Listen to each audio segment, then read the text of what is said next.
যুবদলের কেন্দ্রীয় সভাপতি আব্দুল মোনায়েম মুন্না বলেছেন, ডাকসু ও জাকসু নির্বাচনের কাছে শেখ হাসিনার ইলেকশন ইঞ্জিনিয়ারিংও হার মেনেছে। আপাতত তারা সফল হলেও ঢাকা বিশ্ববিদ্যালয়ের ছাত্র সমাজ ঐক্যবদ্ধ হয়ে সাম্প্রদায়িক মঞ্চের বিরুদ্ধে মাঠে থাকবে।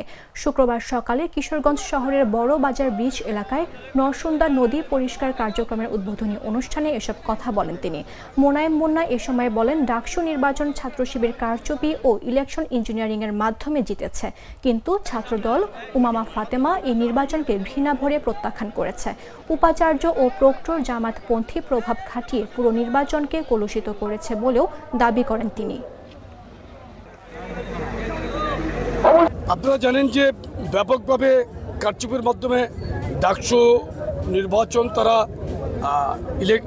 ইলেকশন ইঞ্জিনিয়ারিং করে তারা জয়লাভ করেছে। এই দুটো নির্বাচনে প্রমাণিত হয়েছে ইলেকশন ইঞ্জিনিয়ারিংয়ে শেখ হাসিনাকে তারা পরাজিত করেছে। ইঞ্জিনিয়ারিংয়ের ক্ষেত্রে ইলেকশন ইঞ্জিনিয়ারিংয়ে তারা চমৎকারভাবে অপচেষ্টা করে তারা আপাতত সফলকাম হয়েছে। কিন্তু আমি মনে করি ছাত্র সমাজ ঢাকা বিশ্ববিদ্যালয়ে একসময় ছাত্র সমাজ তারা একতাবদ্ধ হয়ে এই সাম্প্রদায়িক মঞ্চের বিরুদ্ধে তারা ইনশাল্লাহ মাঠে থাকবে।